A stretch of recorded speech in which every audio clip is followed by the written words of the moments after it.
Welcome to This Is How, an ACLU of North Carolina podcast that unlocks the untold stories of justice, freedom, and activism from right here in North Carolina. We will explore how we can make change happen one voice at a time. Get ready to be inspired, informed, and empowered to create a fairer future for all. And now, here's our host. Hi everyone, I'm Calvin from the ACLU of North Carolina. My pronouns are he, him, his. Welcome back to This Is How. In today's episode, we are continuing our conversation with Carlton Powell and Michelle Delgado about the disorderly conduct law in North Carolina. Let's talk a little bit about the NC Disorderly Conduct Report that was released by the ACLU. As it relates to the disorderly conduct in schools law that went into effect in 2016, it is a crime to disrupt, disturb, or interfere with teaching. This report speaks to essentially the effect of this law in 2023 as it relates to disciplinary actions and disparities. Michelle, can you speak to how this law contributed to the overcriminalization of students, especially Black students and those with disabilities? The way the disorderly conduct statute has been used in schools since 2017, it seems that, the numbers show that Black students and students with disabilities are disproportionately represented in the amount of referrals related to disorderly conduct. And what it really gets down to is that SROs and that are charging students with this statute are really criminalizing childish behavior. And it also leaves a lot of room for SRO's implicit bias to get involved as far as who are they charging, whether it's Black students, white students. And the numbers are showing, especially in certain counties, that typically Black students are the only ones charged, or they're charged at 5 times the rate of white students. So that's what we're seeing. And this was from 2017 to now, is what the report talks about? Yes. Okay. And there's been some talk about how the law is pretty vague and broad and what it kind of outlines. So does the vague nature of this law impact the discretion of law enforcement officers and administrators in defining disruptive behavior? Yes, because it's so vague and leaves open for so much discretion on what an officer deems disorderly conduct. That's what really is the issue. In South Carolina, they challenged a similar statute, which was found unconstitutional because of its vagueness. So that's what we're saying is happening here. The statute is really vague. It leaves open for interpretation, which means that students have no notice as to what kind of behavior would be deemed disorderly conduct. And so because students are not notified really or understanding what is disorderly conduct, then it leaves open for officers to just charge or not charge based on their own discretion. So even students aren't sure what that even means. Do teachers also get to define what is considered disorderly conduct in their classrooms? Because the statute is vague, anyone can really argue whatever they think is disorderly conduct, right? And it'll be up to whoever wants to file that petition, and then it'll be up to the judge at that moment who's hearing the case. So the problem is that anyone can interpret it in different ways, and that's why we're saying it's vague. Is there something in North Carolina like there is in South Carolina that is challenging this as unconstitutional? Right now, there is no active litigation challenging this, but it is open if anybody feels like they would like to challenge it. Okay, very good. Thank you for explaining that. Carlton, do you have anything to add in terms of what defines disorderly conduct or how you've experienced people interpreting it? This is kind of like the standard now. It's this is, if there's some potential delinquent behavior or there's just a school rule is being broken, the standard is now, is this a violation of the law?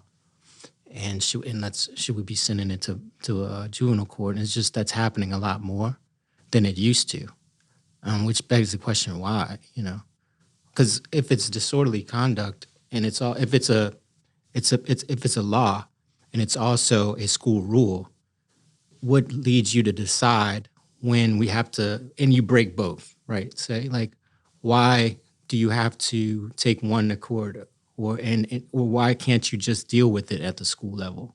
Does that make sense? Yeah. If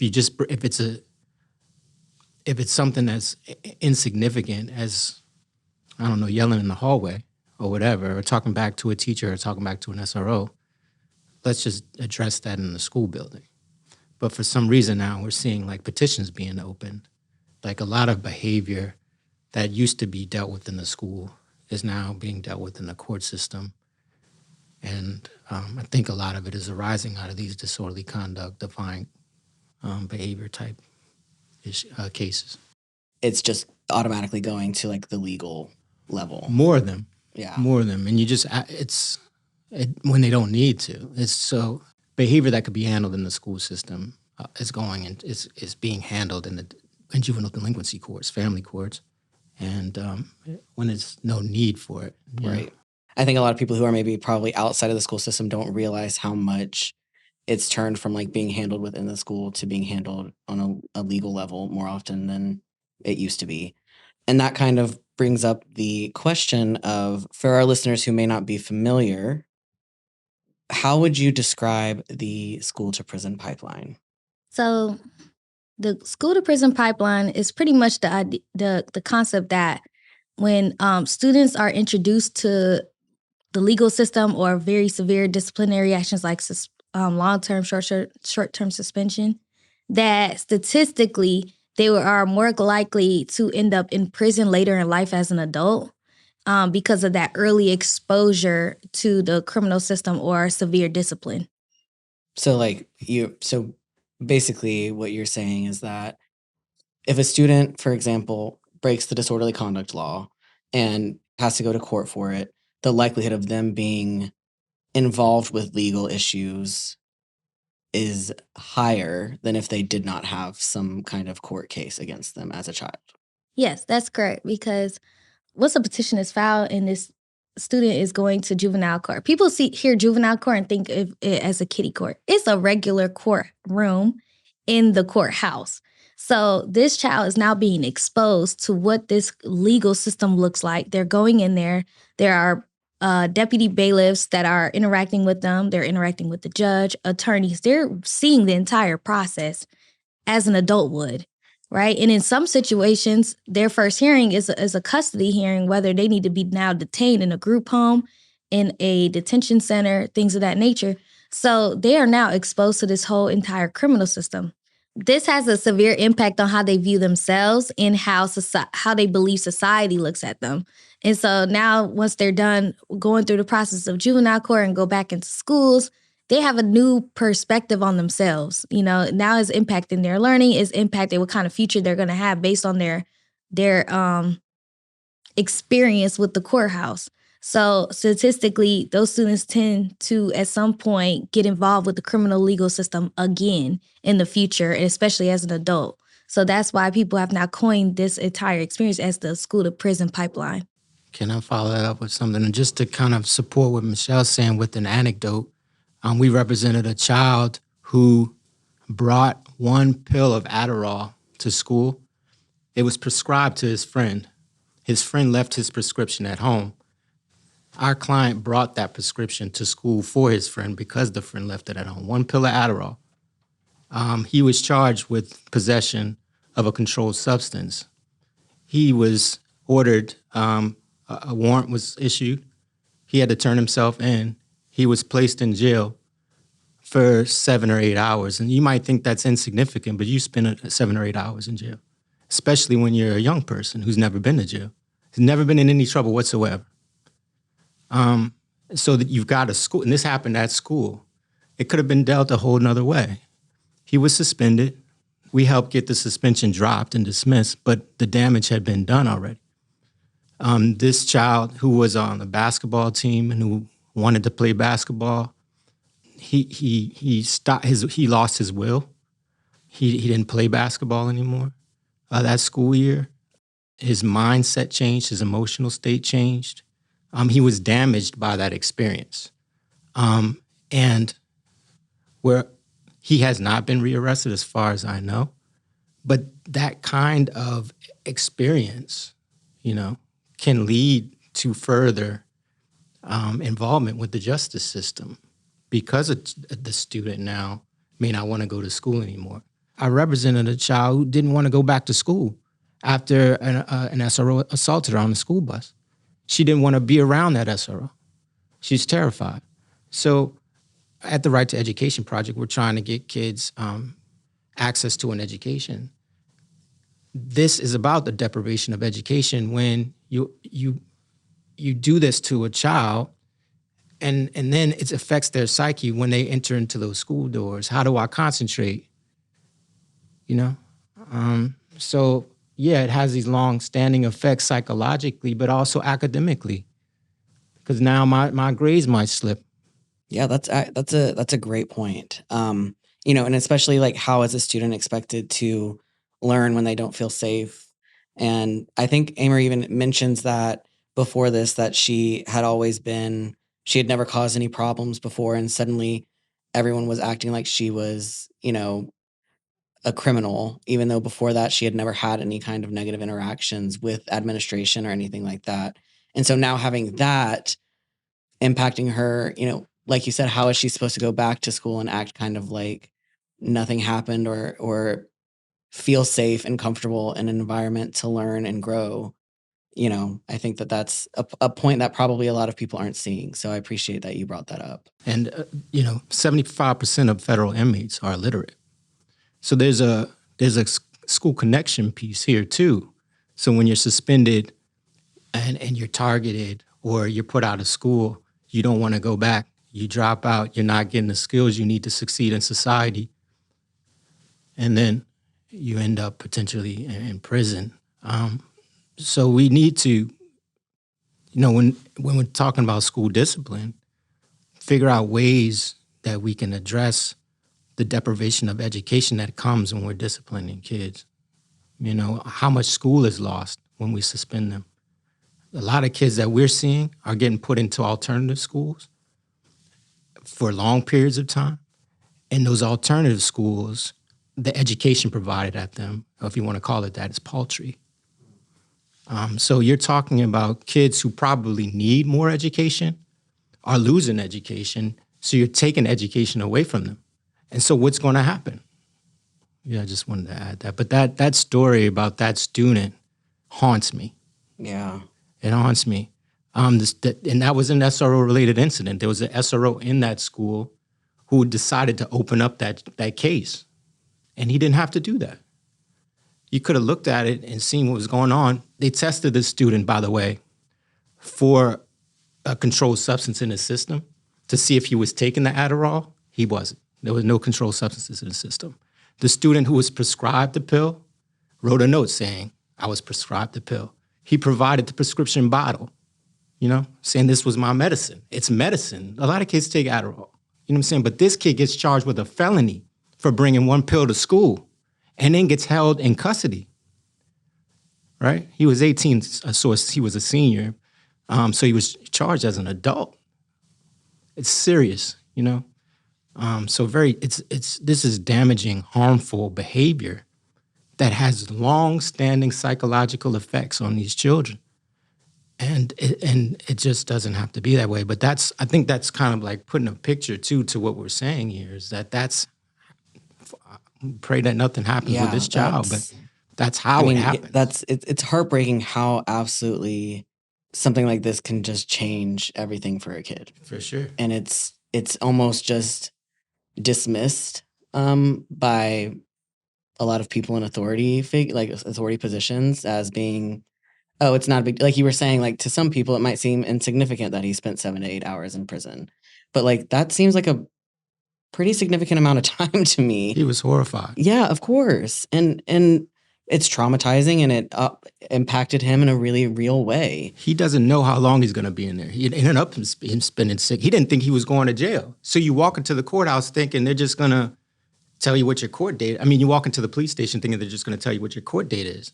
He gets separated from his mom, goes through this metal detector, and is taken downstairs right there on the spot and is put into a cell. He had no idea how long he was going to be in there. Imagine. Yeah. It's a child. Horrifying.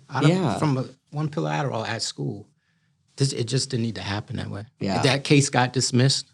Oh, good. Right? Yeah. The suspension gets thrown away. So you're asking yourself, did this even need to happen in the first place? And it didn't. Right. And kind of like what you were saying, how the SRO did not even have to open that case, it also brings up the question, are you really here to help the kids? Is their well-being the central point of why you're doing this? And I think the answer is no to that question for a lot of SROs who do this kind of stuff. Right. And just to say one other thing about that, if there's someone out there saying, well, the school policy says you can't have that substance on campus, actually the school policy says a student can't have prescribed medicine on campus, number one. And number two, if it's not your prescription, you shouldn't have it, but you haven't violated a school policy unless they can show that you possess that prescribed pill with the intention of altering your mind state. So you have to at least prove that I had it, I possessed it with the intent to abuse it. And here they couldn't show that. So it's just, I'm sorry, it's very upsetting. Yeah. And upsetting in the sense that it's enraging. It makes you, and it motivates us, I think, to do this work because it's, it's destructive to these children. I mean, there's a lot to say about the quality of education in our schools, how our children are performing in schools, the need for us to be in school and to thrive in school. Literacy rates are low. Proficiency rates in reading and math are low. And then how do we address that? Do we address it by taking the kid out of school, taking the education away from them, putting the child in a detention center, and then not teaching them in the detention center? So then what happens when he comes out and you put him in an alternative school? He's not getting alternative education there. So it would seem like we would all be on the same page about this, that children deserve an education. All children, unconditionally. Even if those children are locked up, teach them. If they're suspended, find a way. We're in the 21st century, you can teach them. It's really no excuse not to teach a child at this point. And so really, I think there's a connection between this. It's like we're taking education away from children as a form of punishment. So we're taking their future away from them as a form of punishment. And it's just starting from a place that seems backwards to me and upside down. And because, Black students and students with disabilities are disproportionately impacted by these behaviors, it just continues to add to the oppression of Black people and not having the same access to resources that white students have. Not to mention where this all started from. You know what I'm saying? And not to mention also, let's talk about Reconstruction and where the right to education came from.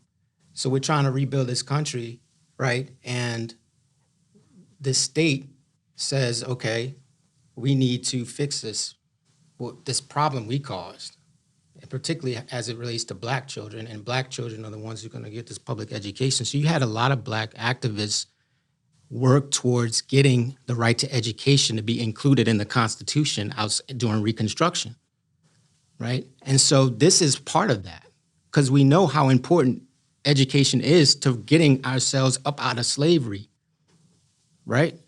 And to being citizens. And so you're taking that away from us. So how can we get where we need to be? You started us from behind already, and now you're not even allowing us to get caught up.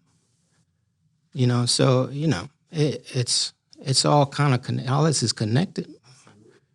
And so, this is a civil rights issue of today. I think education and keeping our kids in school, or at least if you feel like they're a threat, giving them an education wherever they are. Right. And we can do that. We have the means to do it so that when they come out of detention or they come out of wherever suspension, they can hit the ground running.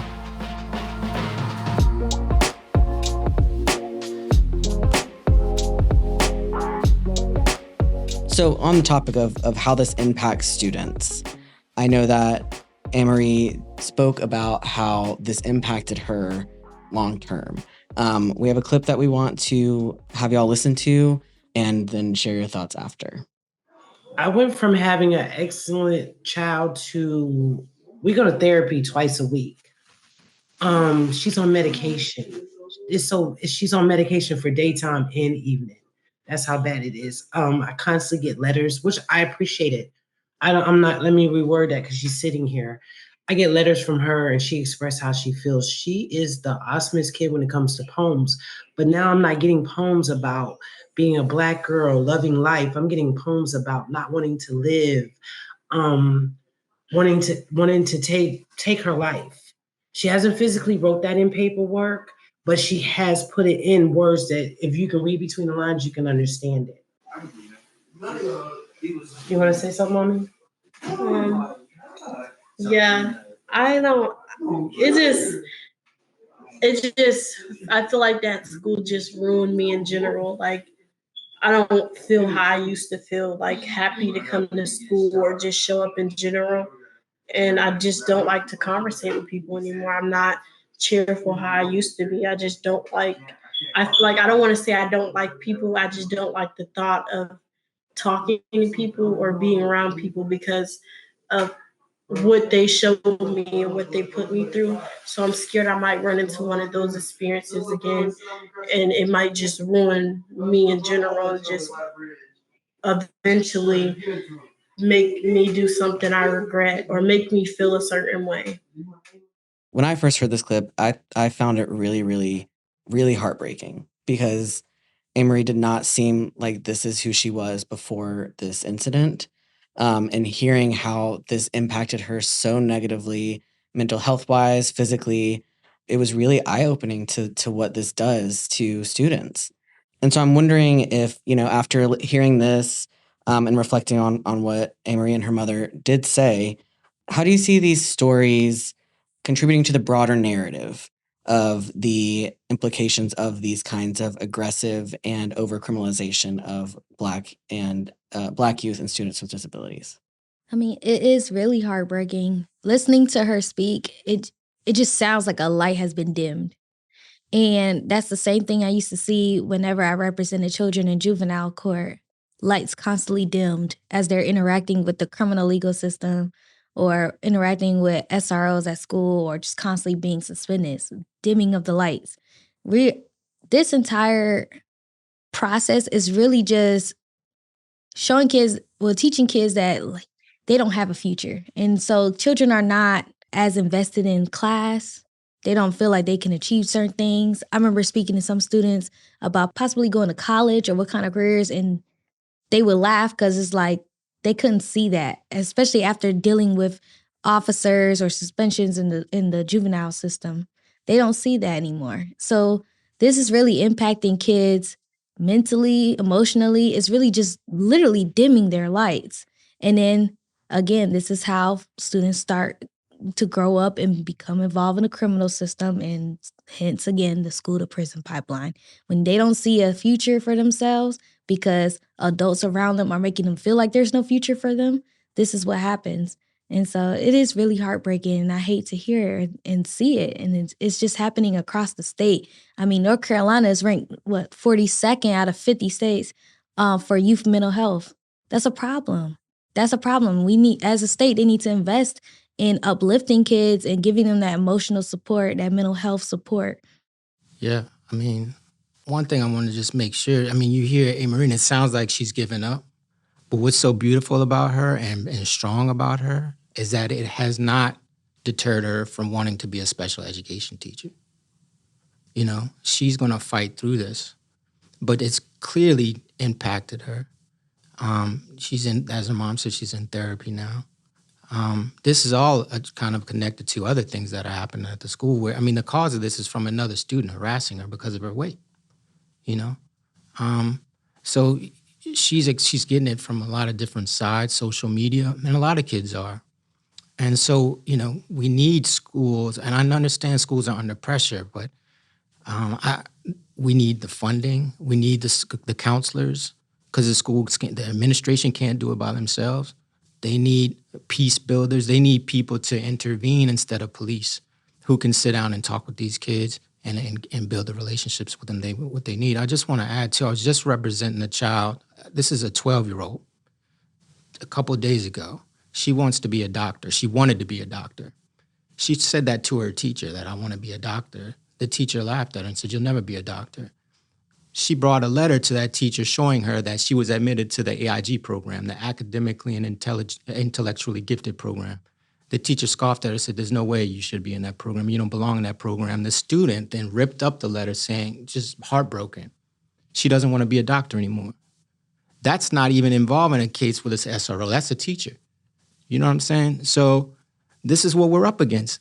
And now this child If she ends up not being a doctor, if she ends up breaking the law, we're going to blame her or her parents. And you say, well, there's personal responsibility or whatever. You broke her heart. You're her teacher. And you broke her. And so we've got to build her up. When that's what you should be doing, Or that's going to fall on us because you're not doing it. But it's just we have all there's story after story that we can go to show you how children are being impacted by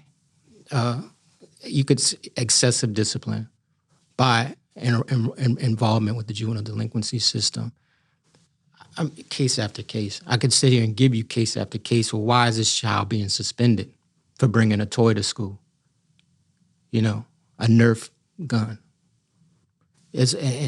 Kids being, not to mention in this atmosphere where there's the school shooting atmosphere has really exacerbated discipline, and everyone's afraid.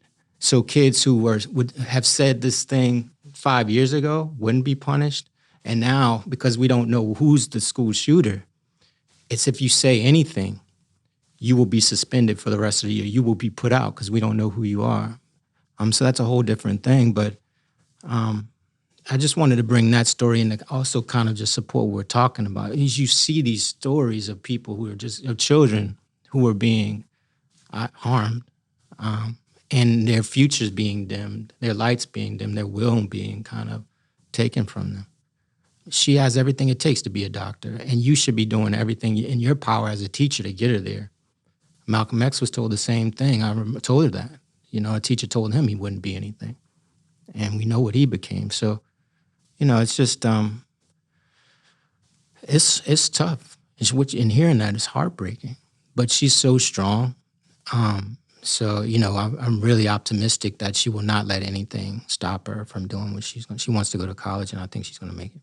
I think you make a really good point when you were discussing the tension and the fear around school shooters and how a lot of conversations around school shooters really support the presence of SROs in schools as like a protective measure. Mm-hmm. But then you have the SROs who are supposed to be protective and counselors and things like that. And then you turn around and you have them arresting kids for nothing, basically. So in terms of that, like the dichotomy of, oh, they're here to protect us, oh, but they're actually doing this. What are some alternative solutions that can be explored or invested in to have that protection against school shooters, but also not harming students long-term outside of that? Is that possible? Or will you always have that implicit bias against students of color and students with disabilities? It's a real tough question. I mean, I don't know how you protect schools from people who want to shoot children inside of a school. But if we're talking about what SROs could do, and you talk about implicit bias, they could come in wanting to be that thing that you're describing. And not just being put there as a result of they don't fit out. Like, are you here as a punishment? Like, I have that question. Like, were you placed here because it's my understanding. Eric Zagri would say, oftentimes the SRO is looked at as a lesser officer, so he's not an equal. So it shouldn't be that way. I don't know why that. I have an idea, but it makes you. It kind of informs what's going on here. But yeah, if the SRO is there to protect these kids and build, there's nothing stopping them from wanting to be there. Shouldn't be anything stopping them from wanting to build relationships with these youth. And I'm thinking about the SRO I was introduced to in Warren County, who I'd happily leave the fate of my children in his hands. I would trust him with that. But I can't say the same for this one here, to be totally honest with you. Not when he's doing what he did to Anne Marie. But I don't know. I mean, it's a difficult question is when it comes to how do you protect children. But one thing for sure is they shouldn't be punished for what's happening around us. And for us not having the answers to how to protect them. Like, we shouldn't over-punish them because we can't protect them, right? Or because we're blaming Because we've got assault rifles out there that can kill 100 people in seconds or whatever, And so, because now we're going to blame the child. I do feel like it is a difficult question. And I think it goes back to what I've been saying. De-escalation and investing in mental health. The state needs to give the schools more funding so they can have those staff. I don't think SROs necessarily have to be the first person that is involved in every situation involving a child. There are school counselors that sometimes know these kids or know their family background or where they're coming from, and they might have a better relationship with those kids to de-escalate the situation. I believe if schools have more funding to have crisis management teams, they can work with students with disabilities who are having those episodes or are under distress. So I think if we invested more in that, if we also had impact assessments on SROs, like we said earlier, sometimes certain SROs don't need to be in schools. Who's assessing their impact? Who's assessing how students feel around them?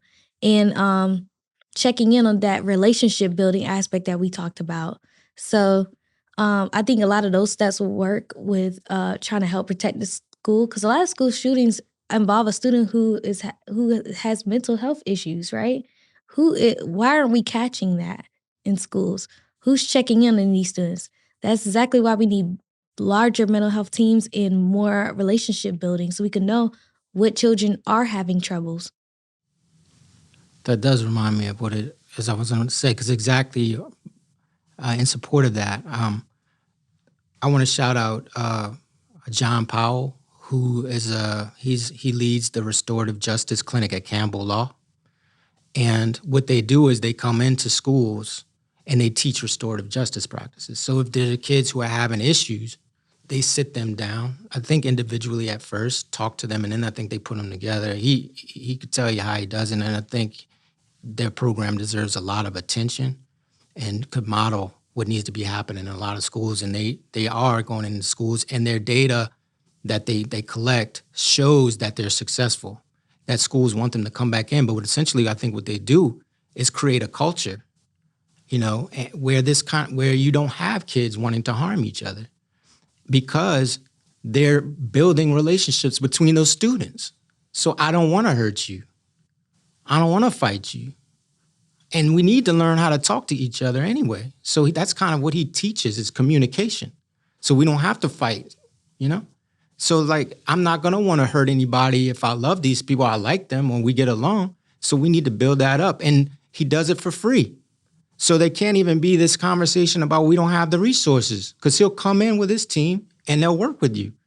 And he says when he comes in, the people ask him to come back. The students want to see him.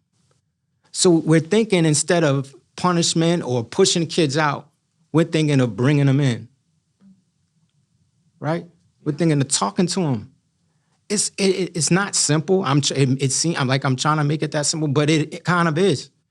But it does take work, and it takes that mindset. And he says the only way that you can get it to happen is by having the school leadership say we want it to happen, because it doesn't work if you force it. So it's got to be voluntary. You got to say, this is what we want. We want to try it. And then what he says is, when you come in and you try it, it works. Why not try it? So that would be an alternative to this, right? That would be an alternative to having people just in there looking for problems. You're solving problems. That's just when we're talking about solutions. I think this is something that would lead to less negative interaction with SROs and less juvenile court involvement, less suspension. Is when we flip what's going on, the approach, and we build this kind of culture in the school where our primary focus is keeping you in. Right. We want you here.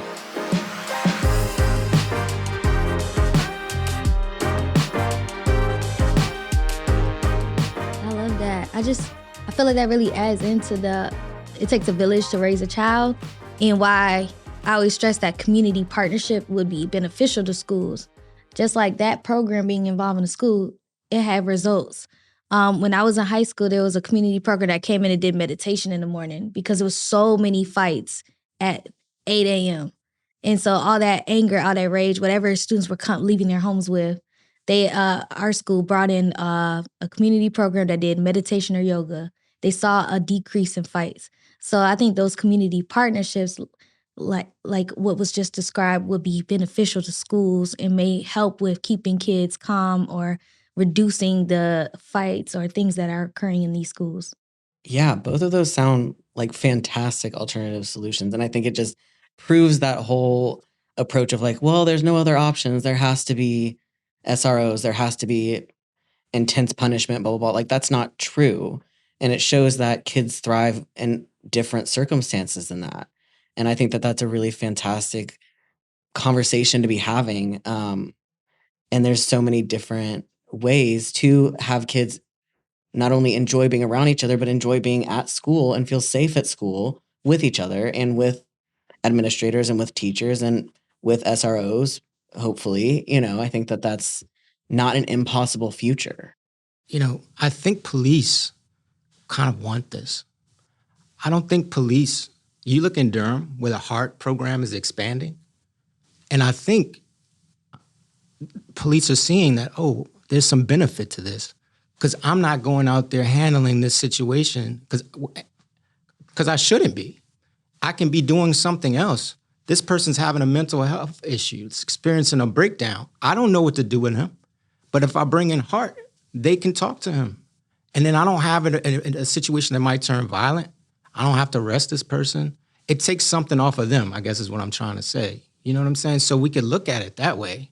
We're not just talking about like it's totally being from the child's perspective.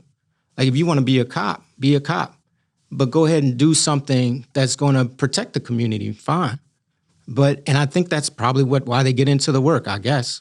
So if you get people into this who can handle the mental health issues, who can go in and talk to kids, that takes something off the officer's plate where they can focus on whatever it is they need to focus on. It would make their jobs, I believe, easier.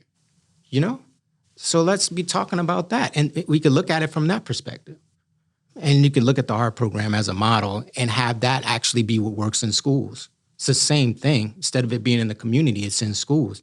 You have crisis intervention people or peace builders in there. Moms, grandma, is in there. I think that's what Miss Parker actually says. Bring mama in and let her talk to some folk.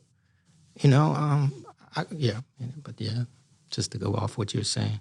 Absolutely. Yeah. I think the HEART program is fantastic. It's such a great model that a lot of communities should really look into following. Would you guys mind explaining what restorative justice practices are? I'll do my best. You need John Powell here to really lay it out. But from my understanding, it's what it sounds like. So it's restorative and not necessarily punitive. So you're trying to restore a relationship. When there's two kids fighting, a lot of times I'm seeing they were friends or they were at least talking to each other. Something broke down and now they're fighting. Now they're beefing. I see it all the time. So it seems like, well, and when you just suspend them and don't have them talk to each other, you're not fixing what caused the problem. You're causing more separation. And then you're just pushing them away from each other and maybe pushing them out. And these kids often, sometimes, I'm going to say often, but they sometimes squash the beef themselves. But it would benefit everyone if you can kind of restore that relationship. So I think the idea is it's a substitute for punishment. And in a way that kind of teaches positivity, communication. They call it circling.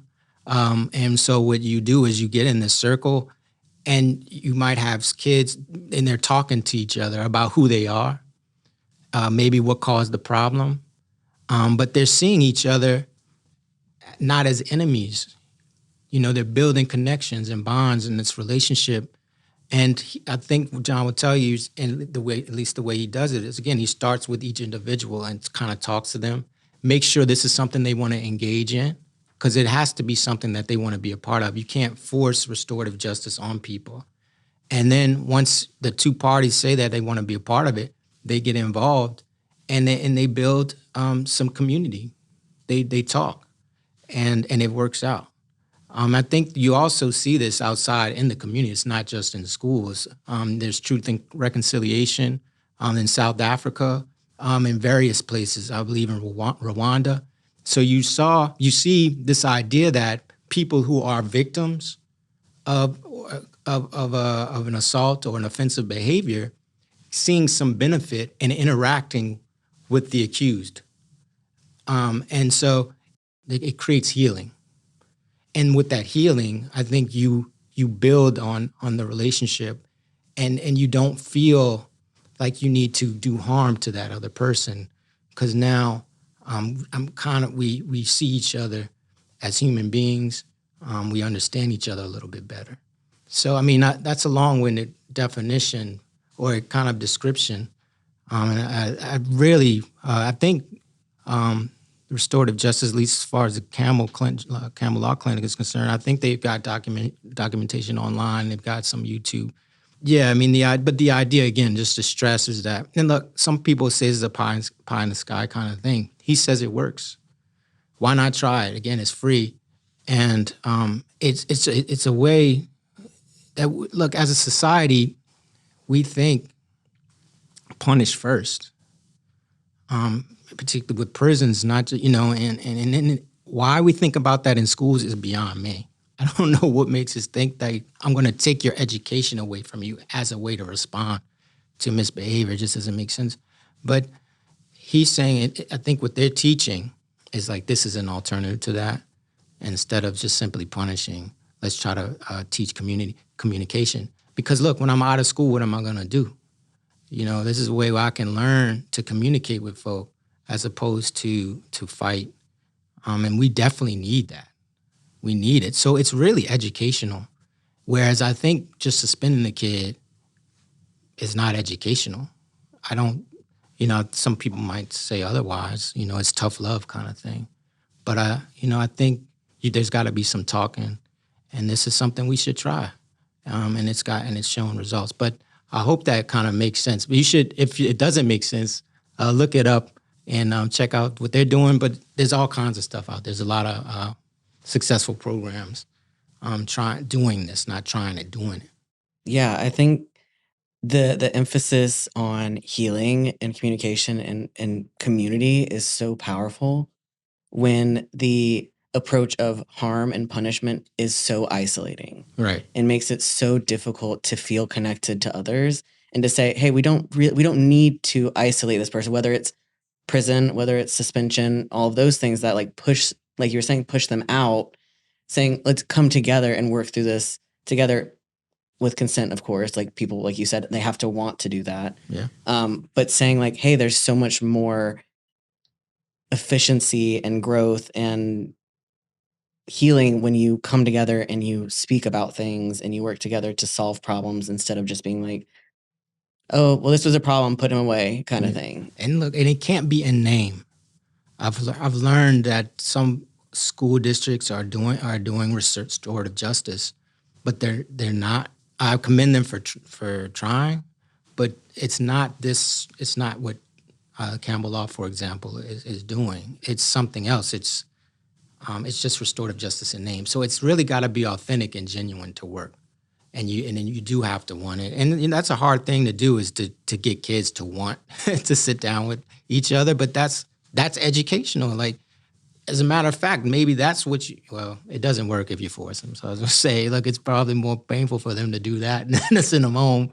So if you want to punish them, how about make them talk to somebody? You know what I'm saying? But it does have to be voluntary, so maybe that doesn't work. I mean, I think kids, after seeing it work, right, would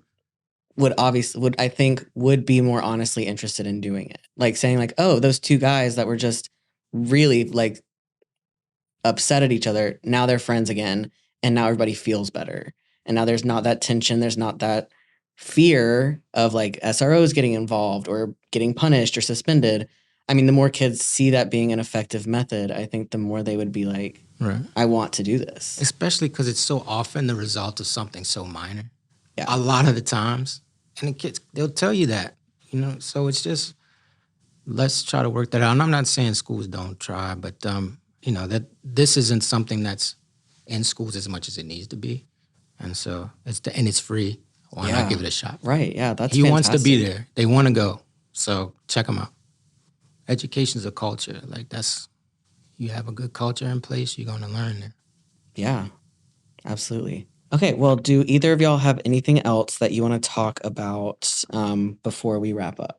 I guess the biggest thing is why not? Why not try all these different things? We see what's going on now isn't working. We see that kids feel unsafe, that they don't feel like this is a good learning environment. We're seeing all these incidents that are heartbreaking between SROs and students. So why not try something different? Why not invest in community partnerships, or why not invest in increasing mental health care workers?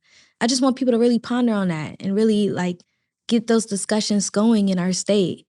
Because again, why not? And I just want to stress just that I feel for administrators and teachers.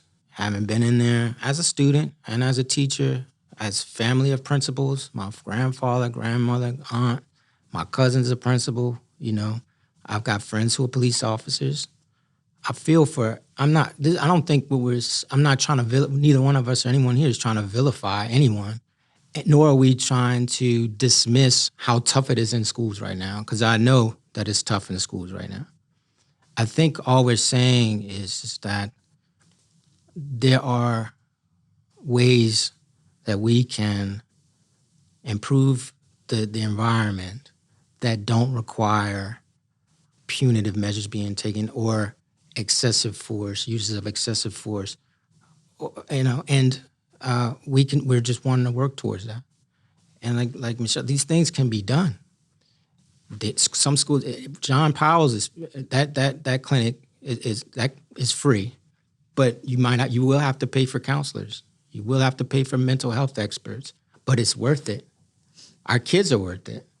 And so we're really, and I think principals and administrators are clamoring for this. They want it. They know their schools are underfunded. They know their special education departments are depleted. They don't have special education specialists. So they want the help. So let's get them the help, And I think we would see, and I also want to say that there are plenty of districts that are really trying out there and are trying to be creative and are using different methods to be creative and to teach kids. But we can't stop being critical. We need to put pressure on them. And things like what happened to A. Marie are just unacceptable. And I just want to make sure I'm saying that, because sometimes we could be on this, it could feel adversarial. And I'm not really coming at it from that way. I'm really trying to be productive and it's healthy criticism. And how can we be constructive? How can we be proactive? How can we love all of our children? How can we bring them in? How can we get them where we want them to go? I'm really moved by what happened. We just had this stabbing in Raleigh, right? It's heartbreaking for everybody around. So we're not ignoring that this is going on, but we've got to kind of intervene before it gets to this place. This kid said he was feeling bullied. His mom said he was feeling bullied.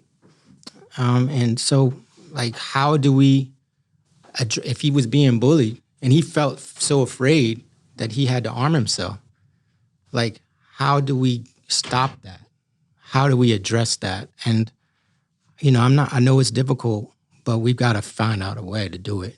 And, we're all committed to it. So I really want to say that I respect and kind of acknowledge how difficult it is out there, but let's try to find ways that we can save and love and keep and educate all of our children, for sure. Doing that also benefits everybody. Like you said, it's hard in schools, absolutely. Having these things in place to make things better and safer for kids benefits administrators, teachers, staff as well. And I also want to say just heartfelt condolences to that family who lost their son. Yeah. To that whole school environment. I feel for them. I feel for the family of the child who felt he needed to take that action. He was being stomped out. I mean, I'm not trying to make excuses for him, but just 2 weeks ago in Las Vegas, a child's murdered, after being stomped on. So it's just man, it's heartbreaking to watch, and you just feel for everyone. And that's kind of what we're saying. We got to create an environment, all of us together, got to create an environment where things don't have to go that route. We stop it here. And if we got people in the schools who can do it, that's the answer. Like, let's get people in schools that kids can talk to. Yeah. And and kind of stop this from happening before it does. But I just wanted to say that too.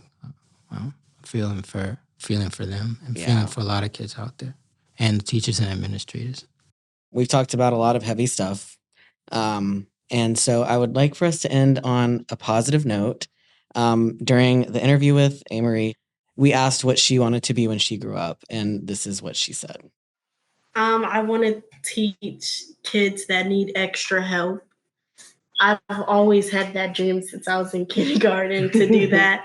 I've always been one to be there by, I can really relate to them. I feel like sitting one-on-one with them brings a lot of joy because you'll be surprised how much they know. In my school, it's common for them to get bullied for how they are or what they look like. But I've always told them, anything you want to do, I'm behind you on that. I'm proud of you. If no one told you that, I'm proud of you.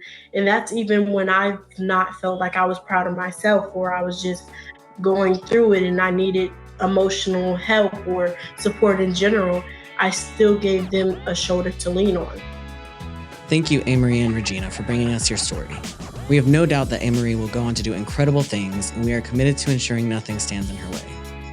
As we come to a close, we leave you with this thought extracted from the report. Black students are not inherently more likely to misbehave, even when considering socioeconomic backgrounds. Yet, the stark reality persists. They are disproportionately and severely punished compared to their white peers for similar conduct. We invite you to not only acknowledge this disheartening reality, but to actively engage in dialogue about it. By conducting open conversations, we take a critical step towards dismantling these deeply rooted disparities and carving a path toward a more just and inclusive educational landscape. This is how we create lasting change. Thank you all for joining. Michelle and Carlton, thank you for your time and valuable insight. Take care, everyone.